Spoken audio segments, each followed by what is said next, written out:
విశాఖ తీరమా లేక డేంజర్ జోనా? కళ్ళ ముందే కనుమరుగవుతున్న ఆర్కే బీచ్ అందాలు. సముద్రం రోడ్డు మీదకు వస్తుంది. విశాఖలో మారుతున్న సముద్ర తీర పరిస్థితులు. ఆమోదం దక్కిన అమలు ఎందుకు లేదు? కాగితాలకే పరిమితమైన 200 కోట్ల రూపాయలు. Visakhapatnam city of destiny AP పర్యాటక రంగానికి తలమానికం. ఆ పేరు వినగానే మనకు ముందుగా గుర్తొచ్చేది ఆహ్లాదాన్ని పంచే నీలిరంగు సముద్రం, ప్రశాంతమైన ఆర్కే బీచ్. కానీ ఒకప్పుడు ప్రశాంతంగా ఉన్న ఈ సాగర తీరం ఇప్పుడు ఆవేశపడుతుంది. ఏళ్ల తరబడి పర్యాటకులకు మణిహారంగా నిలిచిన తీరం ఇప్పుడు డేంజర్ జోన్ గా మారుతుంది. మీరు వింటున్నది నిజమే. విశాఖ తీరం కోతకు గురవుతుంది. కళ్ల ముందే అందమైన సముద్ర తీరం కనుమరుగైపోతుంది.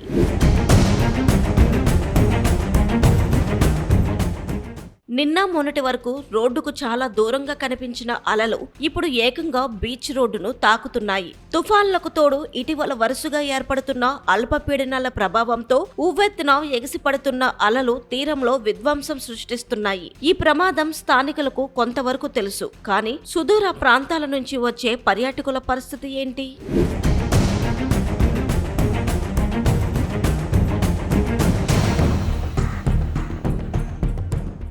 కోత కారణంగా సముద్రం లోతు ఎక్కడ ఎంత ఉందో అంచనా వేయడం అసాధ్యంగా మారింది. ఆడుకుందామని నీళ్లలోకి వెళ్లిన ఎంతో మంది పర్యాటకులు ఊహించని లోతులో పడి ప్రాణాలు కోల్పోతున్నారు. ఇంత జరుగుతున్నా అధికారుల నిర్లక్ష్యం ఎంతలా ఉందంటే కనీసం ప్రమాద తీవ్రతను తెలిపే హెచ్చరిక బోర్డులు కూడా సరిగ్గా లేవు. తీరం పక్కన ఉన్న పార్కులు సైతం ధ్వంసమవుతుంటే విశాఖకు రావాలంటేనే పర్యాటకులు భయపడే పరిస్థితి నెలకొంది.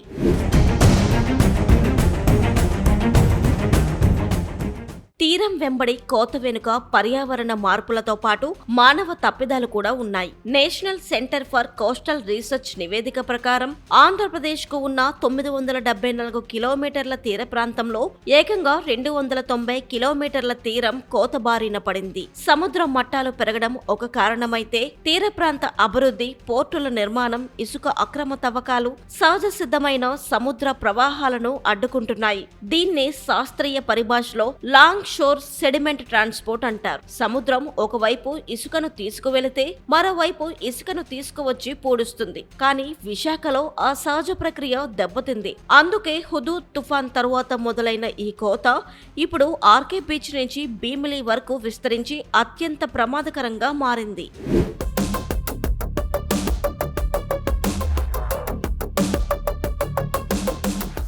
విఎంఆర్డీఏ తీర ప్రాంత కోతను అరికట్టేందుకు 30 కిలోమీటర్ల మేర ఒక బృహత్తర ప్రాజెక్టును ప్రతిపాదించింది. దీని విలువ 222 కోట్ల రూపాయలు. ఇందులో 90% నిధులు కేంద్రం, 10% నిధులు రాష్ట్ర ప్రభుత్వం భరించాలి. ఎన్నో ఏళ్ల నిరీక్షణ తరువాత రాష్ట్ర విపత్తు నిర్వహణ అథారిటీ ద్వారా వెళ్లిన ఈ ప్రతిపాదనకు జాతీయ విపత్తు నిర్వహణ అథారిటీ ఆమోదం కూడా తెలిపింది. ఇక్కడే అసలు కథ మొదలైంది. అంతా బాగానే ఉంది అనుకునే లోపు నిధులలేమి అనే నాటకం తెరపైకి వచ్చింది. పేరుకే ఆమోదం, అమలులో మాత్రం శూన్యం. ప్రాజెక్టు ఆమోదం పొంది నెలలు గడుస్తున్నా ఒక్క రూపాయి కూడా నిధులు విడుదల చేయకపోవడం విశాఖ పట్ల ప్రభుత్వాలకున్న చిత్తశుద్ధికి అద్దం పడుతుంది. గతంలో సాక్షాత్తు ప్రధానమంత్రి అలాగే ముఖ్యమంత్రి చంద్రబాబు నాయుడు గారి అధ్యక్షతన జరిగిన సమావేశాల్లో ఈ ప్రాజెక్టుపై చర్చలు జరిగాయి. కేంద్ర నిధులను పూర్తిగా వాడుకోవాలని సీఎం ఆదేశాలు కూడా ఇచ్చారు. కానీ క్షేత్రస్థాయిలో కదలిక లేదని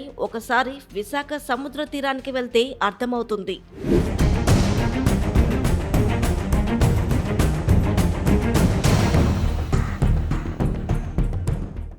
విశాఖను ఆర్థిక రాజధాని అని, ఐటీ రాజధాని అని గొప్పలు చెప్పుకునే నాయకులకు ఆ నగరానికి ప్రాణవాయువైన బీచ్ను కాపాడుకోవడం మాత్రం చేత కావడం లేదు. స్థానిక ఎమ్మెల్యేలు అసెంబ్లీలో ఈ సమస్యను ప్రస్తావించడానికి నానా తంటాలు పడుతున్నారంటే పరిస్థితి అర్థం చేసుకోవచ్చు. నగరంలో ఏదైనా జాతీయ, అంతర్జాతీయ స్థాయి సదస్సులు జరిగితే రాత్రికి రాత్రే గోడలకు రంగులేసి రోడ్లు వేసి అందంగా అలంకరిస్తారు. కానీ ప్రజల ప్రాణాలు తీస్తున్న, పర్యావరణాన్ని నాశనం చేస్తున్న చేస్తున్నా కోత సమస్యను మాత్రం ఆమడ దూరం పెడుతున్నారు. పర్యాటకులు వస్తారు, ఆదాయం వస్తుంది అని ఆశపడే పాలకులు ఒక చిన్న లాజిక్ మర్చిపోతున్నారు. అసలు బీచ్ అంటూ ఉంటేనే కదా పర్యాటకులు వచ్చేది. సుదూర ప్రాంతాల నుంచి ఎంతో ఆశతో వచ్చే పర్యాటకులు ఈ ధ్వంసమైన తీరాన్ని చూసి మళ్ళీ ఇక్కడికి రావడం అవసరమా అని పెదవి విరుస్తున్నారు.